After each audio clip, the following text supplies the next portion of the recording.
Assalamualaikum. Hai, apa khabar anak-anak tahun 5? Bertemu lagi kita dalam video sini bersama dengan Cikgu Syukri Hasan, guru bidang seni anda. Okey, cikgu harap anak-anak di rumah sihat sejahtera pada waktu ni.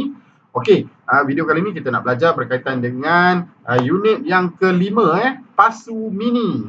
Bila sebut pasu mini, apa yang terbayang dalam kepala kita? Mestilah kita terbayang pokok bunga kan dalam pasu. Okey, itu yang akan kita buat menggunakan alatan dan bahan yang berkaitan dengan tajuk kita nak buat menggunakan sama ada kita boleh gunakan modeling clay ataupun paper clay ataupun kita guna bahan-bahan lain lah seperti dough dan sebagainya. Okey, apa lagi anak-anak? Cikgu harap anak-anak ada buku teks bersama. Buku teks inilah baca dekat belakang cikgu ni. Okey, yang ni samalah bukunya. Okey, sebelum kita buat karya, ialah kita tengok dulu apakah yang terkandung dalam buku teks kita. Kita tengok nota dan juga penerangan yang akan cikgu berikan. Apa lagi? Jom kita tengok buku teks kita pada halaman yang ke-38. Okey, cikgu akan beri penerangan berkaitan dengan tajuk ni. Okey, untuk video yang pertama ni, kemudian video yang kedua nanti kita akan buat karya macam biasalah. Anak-anak kena faham dulu apa yang dimaksudkan dengan tembikar. Itu yang kita nak belajar dalam bidang mengenal kraft tradisional. Okey, jom kita tengok buku teks kita. Okey, ini muka hadapan buku teks kita. Kita tengok Pendidikan Seni Visual tahun 5, unit 5, pasu mini. Okey anak-anak, kalau tak ada buku teks kat tangan pun tak apa. Tengoklah buku teks yang ada dekat belakang cikgu ni. Cikgu dah ringkaskan. Okey, kita guna buku teks digital. Okey, tak adalah canggih sangat tapi sesuai lah untuk anak-anak belajar. Tak ada buku teks tak apa, dengar saja penerangan ni daripada A sampai Z. Okey, jom kita tengok.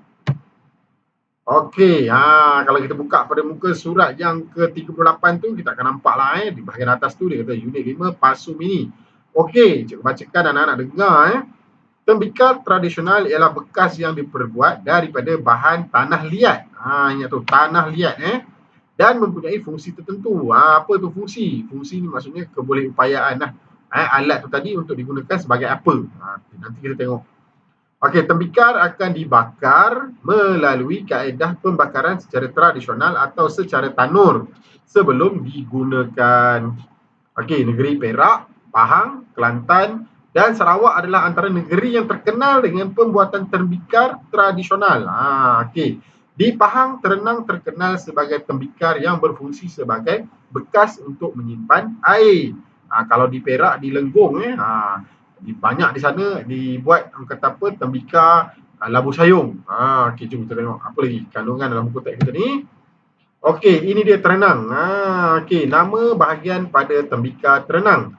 Okey anak-anak, kalau tengok ini badan dia ini adalah terenang, contoh je lah Okey, dia ada ciri-ciri dia lah. Kepala pada bahagian atas, kemudian bibir, ni bibir dia.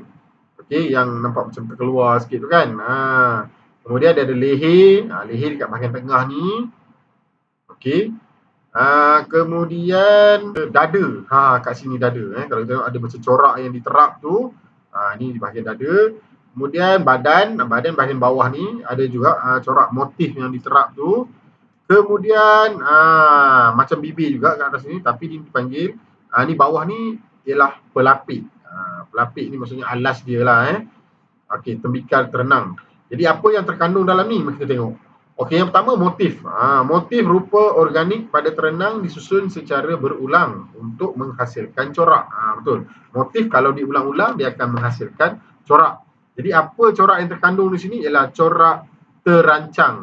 Maksudnya dia buat corak tu dia dah kata apa dia dah plan dah. Dia dah susun dia elok. Okey. Kemudian terenang mempunyai bentuk konkret bersifat 3 dimensi. Okey, benda ni bila kita boleh pegang objek yang kita boleh pegang. Contohnya macam cikgu ambil botol ni bekas dough ni. Okey, ini adalah bentuk konkret. Kita boleh pegang, kita boleh rasa kita boleh tengok 360 darjah. Okey, ini adalah bentuk konkret. Kalau bentuk ilusi tu contohnya macam dalam gambar. Contohnya cikgu ambil gambar satu contoh gambar haiwan gambar burung ni. Kat buku ni kalau anak-anak nampak lah cikgu share sikit. Okey, ini bentuk juga. Okey, tapi ni bentuk ilusi. Kita hanya nampak burung ni tapi kita tak boleh pegang pun. Okey. Yang kita pegang tu adalah kertas sahaja. Okey. Jadi terenang ni dia bentuk 3 dimensi Kita boleh pegang, kita boleh rasa Okey, kemudian terenang mempunyai imbangan simetri apabila diletakkan garisan paksi di tengah-tengahnya. Inilah garisan yang putus-putus warna kuning ni, garisan paksi dia. Okey, kenapa dia imbangan simetri? Supaya dia seimbang, tak jatuh. Kalau dia berat sebelah, mungkin dia akan terbalik. Okey, jadi dia memerlukan keseimbangan. Okay, kemudian penegasan pada terenang ialah susunan corak pelbagai motif yang diletakkan pada bahagian tertentu seperti di bahagian kepala, bibir, dada dan pelapis. Penegasan. Kalau kita tengok kat sini, mata kita akan fokus pada mana? Mana yang paling menonjol? Okey, mungkin bahagian pelapis di bawah ni atau mungkin motif corak yang ada dekat tengah-tengah ni. Jadi itulah penegasan. Okey, kita pergi pada muka surat yang seterusnya. Okey, ini galeri tembikar tradisional. Selain terenang, terdapat pelbagai jenis rekaan dan fungsi tembikar tradisional tempatan. Okey, antaranya bekas air. Okey, ada buyung, ada labu. Ni labu sayung yang biasalah orang simpan air dalam ni kan. Kemudian bekas makanan, ada belanga dan periuk tanah. Okay, zaman-zaman dulu, masyarakat dulu kala, dia tak ada periuk elektrik tak ada. Jadi mereka gunakan tanah liat untuk dijadikan bekas untuk menyimpan atau memasak makanan. Kemudian perasapan ni, bekas kemenyan, bekas bara. Contoh kalau malam-malam kan, dia bakar arang tu dia letak, jadi berasa panas je. Ni bekas untuk orang kata dia letak asap untuk menghalau nyamuk ke atau untuk perubatan dan sebagainya lah. Okey, Tok Bomoh biasalah ada bakar kemenyan kan. Okey, kemudian jambangan. Jambangan ni apa? Bekas bunga. Okey, pasu bunga yang besar yang tinggi tu kan. Biasa orang jual tu yang kita nampak dekat rumah kita kadang letak tepi almari, tepi rak TV. Itulah dia. Okey, sedikit informasi di bahagian bawah tu. Kita tengok ni. Abang yang kacak ni dia pegang apa tu? Okey, Encik Muhammad bin Zakaria ialah pengusaha tembikar terenang. Ni terenang lah. Okey, yang masih aktif di negeri Pahang. Oh, sama tempat dengan cikgu cikgu pun di Pahang. Okey, beliau berkebolehan menghasilkan tembikar terenang dengan kaedah tradisional dan moden. Okey, kalau anak-anak belum pernah tengok, kita kena kata apa, mungkin kita boleh buka dekat internet, pergi kat Google, kita search cari contoh-contoh tembikar. Ataupun kita boleh pergi pada YouTube, tengoklah contoh-contoh kalau ada penghasilan tembikar, kita boleh tengok secara terus dari sana. Ataupun kita terus pergi ke kilang-kilang yang masih lagi menghasilkan tembikar-tembikar ni. Okey, contohnya di Pahang ataupun di Perak tadilah.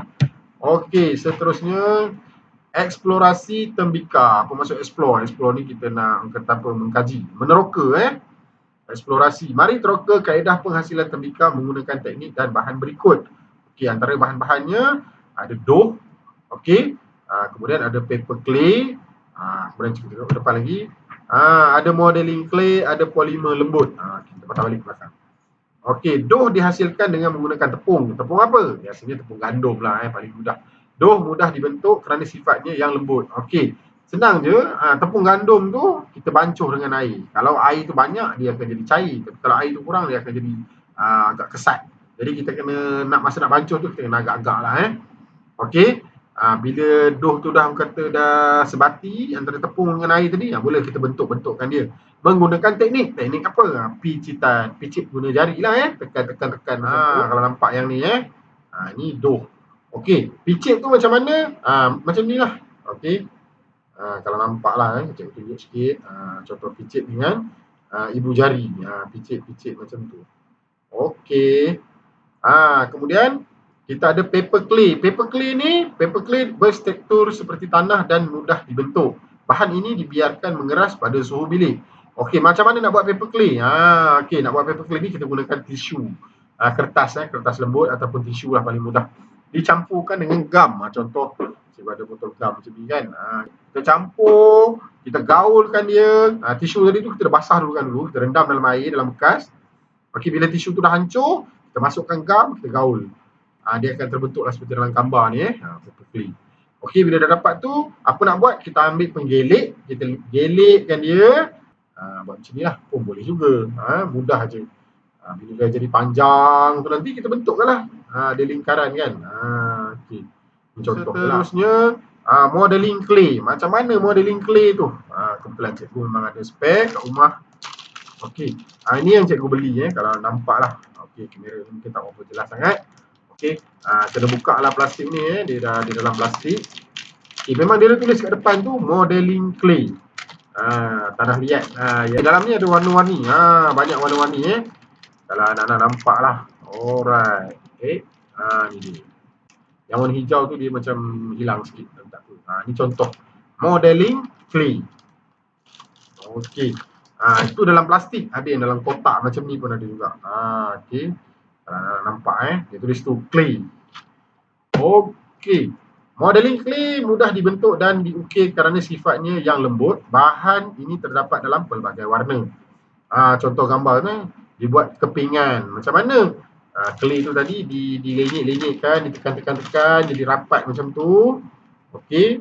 Kita boleh tekan nak gunakan pembaris boleh, gunakan lidi sate boleh untuk kita buat bentuk dia. Kita nak potong-potong dia. Okey. Banyak cara sebenarnya. Pakai pisau pun boleh. Yang seterusnya polimer lembut. Polimer lembut macam ni lah tadi. Okey. Ni yang cikgu pegang tadi. Dia macam doh juga. Okey, tapi dia lembut je. Sifat dia tu dia macam getah sikit. Nama pun polimer kan. Polimer lembut bersifat lembut dan mudah mengeras pada suhu bilik. Bahan ini terdapat dalam pelbagai warna. Okey, dia lebih kurang macam modeling clay, cuma sifat dia macam bergetah sikit. Okey, kita tengok apa yang cikgu tu cakap. Bentuk tembikar yang pelbagai berfungsi sebagai bekas makanan, minuman dan hiasan rumah. Okey, terus pada muka surat seterusnya. Teroka motif dan ragam hias. Mari gunakan pelbagai jenis media dan teknik hiasan untuk membuat ragam hias pada permukaan tembikar. Okey, yang ni kita nak buat corak lah, kita kata corak pada badan tembikar kita. Contoh tadi kita dah ambil tembikar yang warna biru ni kan. Okey, ni contoh. Okey, dia kata yang pertama gunakan kuku. Macam mana? Kita tekanlah dengan kuku kita ni. Tekan. Nanti ada corak kuku kita terhasil kat situ mungkin tak apa nampak sangat, tapi juga macam itulah. Kita tekan dengan kuku kan. Okey, ataupun kita boleh guna kulit kerang kalau ada kulit kerang. Yang ni teknik terapan, kita terap. Ataupun penutup botol kalau ada. Bahagian ujung botol tu kan dia macam garis-garis kan. Tepi botol tu. Nampak tu ada garis halus. Okey, kemudian garfu. Cikgu ada garfu nampak ni. Okey, garfu ni nak buat macam mana? Tekan je. Titik-titik tu macam tu kan. Okey, maka terhasillah corak kat situ. Kemudian ada pencungkil gigi. Okey, ni contohnya kalau kita nak tarik-tarik kan, kita nak buat corak. Okey, kemudian mata pen pun boleh. Cat poster. Cat poster ni yang biasalah dalam botol macam ni kan. Ni cat poster apa ni? Banco, poster color. Dalam ni ada yang botol-botol tu. Kita boleh pakai ni untuk kita mewarna. Okey, contohnya kita ambil warna pink kan, warna merah jambu ni. Dah siap kita punya kata apa? Tembikar tu kita sapukan dengan warna. Macam mana nak sapu? Gunakan berus lukisan. Mudah je. Okey. Lagi satu bahan kita ialah paper clay tadi, media. Ini untuk kita buat lah. Okey. Ni maksudnya kalau cukup bahan ni kita boleh buat. Okey, kuku kita dah ada. Kulit kerang kalau tak ada pun tak apa. Penutup botol pun sama. Kita gunakan apa segala bahan yang ada. Yang paling mudah lah kuku, mungkin lidi. Okey, lidi sate tadi, warna, pen ataupun pensel. Ini benda-benda yang mudah terdapat kat rumah. Seterusnya kita tengok ini yang kita nak buat. Yang pertama tu kita buat lakaran dulu. Okey. Pasu mini. Mari hasilkan pasu mini menggunakan teknik lingkaran. Lingkaran tu macam badan ular tu kan, berpusing-pusing tu. Okey, perkembangan idea. Contoh satu hal benda nak buat pasu. Pasu yang macam mana yang kita nak buat? Pasu bulat ataupun pasu yang bentuk kun macam ni. Okey, lakaran idea, lakaran 1, lakaran 2, lakaran 3. Kita pilih lakaran 3. Ini dalam buku teks Ini hanya cadangan anak-anak. Tak semestinya kita tengok dalam buku teks lakaran 3, kita pun pilih lakaran 3. Tak, itu cadangan. Anak-anak boleh ambil lakaran pertama ataupun lakaran kedua.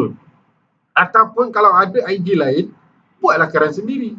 Mungkin yang lebih kreatif lagi, tapi pastikan tembikar kita tu seimbang. Gunakan imbangan simetri dalam karya kita. Yang tu mesti jaga. Kalau tak nanti sengit, tumbang pula. Jadi dia tak teguh. Bila tak teguh, karya kita tu tak jadi. Okey, B. Penentuan bahan. Pilih jenis media dan teknik ragam hias yang sesuai. Contoh kat sini, dia ada teknik lingkaran. Okey. Guna paper clay. Paper clay je kita cakap tadi kan. Tisu yang kita dah rendam, kemudian kita gaul dengan gam. Okey. Kemudian ni ragam hias dia, teknik terapan menggunakan garfu, teknik timbul. Teknik timbul tu macam mana? dia kata apa, paper clay tadi tu dia tambah di bahagian atas. Dah siap dia punya pasu, dia tambah dekat bahagian luar tu buat macam corak bunga dan sebagainya lah. Okey, kemudian teknik warna gunakan cat poster untuk mewarna supaya dia cantik. Tak adalah putih je kan. Paper clay ni biasanya kalau kita guna tisu dia akan jadi putih je. Jadi tak berapa menarik. Contoh cikgu ada satu ni paper mache ni. Teknik lebih kurang macam paper clay juga. Okey, menggunakan kertas tapi yang ni cikgu buat untuk tahun 4. Dia guna kertas surat khabar bersama dengan gam. Okey. Jadi macam ni, cawan. Okey. Boleh isi air boleh. Sebab kita dah cat. Okey, seterusnya. Okey, C, penghasilan karya. Yang pertama tu membentuk tembika. Okey. Ini dia punya doh tadi tu. Paper clay kita. Kemudian gunakan penggelik tu. Uli paper clay menjadi berbola dan gelik dengan menggunakan penggelik untuk menghasilkan tapak tembika. Ini dia tekap. Dia buat bulat menggunakan gelas. Okey anak-anak, kalau anak-anak rasa susah nak menggunakan paper clay, kita boleh gunakan modeling clay. Yang biasa ni, tanah liat yang biasa ni kan, yang dalam kotak ni. Dijual kat kedai RM1 sekotak. Yang ni yang paling mudah. Okey, kalau rasa nak buat paper clay tu macam leceh, susah, boleh gunakan modeling clay. Ataupun boleh gunakan doh yang dah sedia jual kat kedai tu.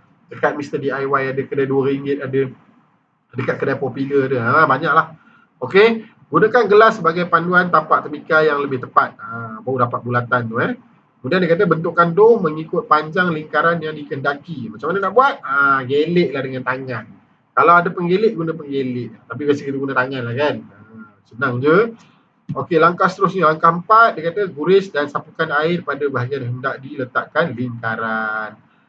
Kenapa cairkan? Sebab kita nak cantum daripada tapak dengan dia punya badan. Okey, yang kelima, cantumkan lingkaran pada bahagian yang telah diguris dan disapukan air.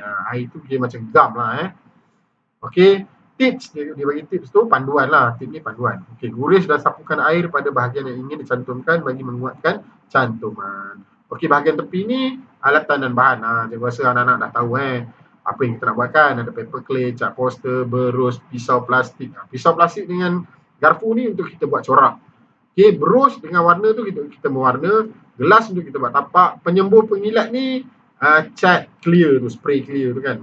Tujuan ni untuk bagi dia tahan lama Okey, kalau tak ada paper clay, kita boleh gunakan modeling clay, tanah liat yang biasa tu. Boleh, tak ada masalah. Okey, langkah seterusnya, langkah 6. Dia kata potong lebihan lingkaran, buat gurisan serta sapukan air pada lingkaran yang dipotong sebelum dicantumkan. Okey, nampak bahagian bawah ni kan. Yang ketujuh tu kata ulang langkah 3 hingga 6. Ulang balik. Bukanlah buat benda semula, tak. Maksudnya teknik tu kita ulang. Sehingga mendapat bentuk ketinggian yang dirancang. Ini contoh yang dah siap nampak tu. Imbangan simetri terdapat pada bentuk tembika yang telah siap. Pastikan tembika kita seimbang. Kalau dia sengit, dia berat sebelah, dia tak seimbang, maksudnya tak jadilah. Okey, asas kepada tembika mesti dia seimbang. Okey.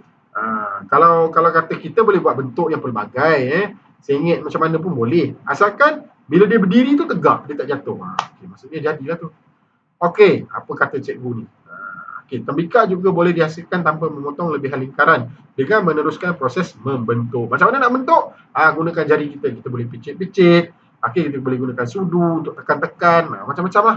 Okey, boleh gunakan lidi ataupun pisau pemotong, kita nak bentukkan dia kan. Terpulang kita nak buat bentuk bunga ke, nak letak bentuk haiwan ke, macam-macam lah boleh buat. Okey, tapi yang basicnya dia mesti jadi pasu. Okey anak-anak. Faham Okey, ini teknik timbul. Membuat ragam hias, maksudnya kita nak menambah hiasan Yang ke-8, hasilkan beberapa lingkaran kecil sebagai hiasan. Kemudian tampal lingkaran pada permukaan tembika. Yang ke-10 tu, tambah hiasan lain pada bahagian mulut tembika. Okey, yang ni macam kita gentil-gentil dia bulat-bulat tu, kita tampal ke atas ni. Nak buat boleh, tak buat pun boleh. Kalau buat lagi cantik kan, itu option. Okey, yang ke-11, guna garpu untuk menghasilkan kesan terapan pada lingkaran tembika. Yang ke-12, keringkan tembika yang sudah dihias pada suhu bilik sebelum diwarnakan. Okey, tip dekorasi dibuat berdasar semasa bahan masih lembap untuk memudahkan terapan. Maksudnya kita nak tekan-tekan pada kita punya doh tu tadi. Okey, yang ni teknik warna. Warna senang je. Okey, bancuh warna, poster color tadi. Bancuh tu jangan terlampau cair sangat. Biar dia pekat sikit, tak apa. Okey, warnakan tembikar menggunakan cat poster dan biarkannya pada suhu bilik supaya tembikar kering dengan sekata. Okey, kalau tengok dari situ dia kata penegasan terdapat pada motif yang berwarna hijau muda. Betul. Penegasan ni maksudnya apa yang menonjol di dalam subjek matter itu tu, dalam karya tu. Okey, kalau di situ nampak macam bentuk lingkaran bentuk bunga tu lah kan. Okey, last kali cikgu tu kata, syabas, kamu berjaya menyiapkan pasu mini. Cikgu harap untuk projek yang minggu pertama ni, kita masih belum buat karya, jadi anak-anak sediakan alatan dan bahan. Lepas ni baru kita buat karya. Yang ni hasil akhir dia, tengok dia kata, semburkan tembikar yang telah diwarnakan dengan penyembur pengilat untuk menampakkan kesan kilat. Itulah fungsinya, apa tu tadi? Spray clear tu, cat tu kan. Okay, teknik sepan kaca digunakan untuk mengilatkan permukaan tembikar. Okey, berhati-hati semasa menggunakan penyembur pengilat. Yang ni jangan buat dalam rumah, buat dekat luar, tempat terbuka, jauh sikit pada rumah. Kemudian masa nak spray tu, janganlah hala kepada muka ke kawan-kawan ke siapa-siapa. Kita kalau boleh buat tu, kita jauh pada orang, lebih selamat. Okey, dia kata yang ni option je, nak buat boleh, tak buat tak apa. Masukkan tumbuhan kecil ke dalam pasu mini. Yang ni dia letak pokok kaktus. Pada cikgu tak perlu lah nak letak pokok kaktus. Awak boleh letak bunga mainan pun tak apa. Bunga mainan tak. Bunga palsu tu pun tak apa. Sebab kalau kita letak kaktus ni tajam, durinya bahaya. Jadi ambil langkah selamat, carilah benda lain. Itu cadangan saja. Tak semestinya kita letak kaktus. Boleh juga kaktus, cari kaktus yang tidak berduri. Okey, ini contoh reka lain. Okay, ini contoh saja. Nak buat macam ni pun boleh. Nak buat yang seperti kita lakarkan di awal tadi pun boleh. Okey, mana-mana. Alright, itu saja. Dah habis. Okey, terima kasih. Selamat belajar, selamat berkarya. Baca sikit ke bawah tu. Jangan lupa like, share dan subscribe. Okey anak-anak, okey, cikgu rasa cukup sampai situ. Ni pun dah hampir setengah jam. Cikgu berceloteh memberi nota dan penerangan kepada anak-anak. Jumpa lagi pada video yang kedua, penghasilan karya. Okey, terima kasih sekali lagi. Bye-bye. Assalamualaikum.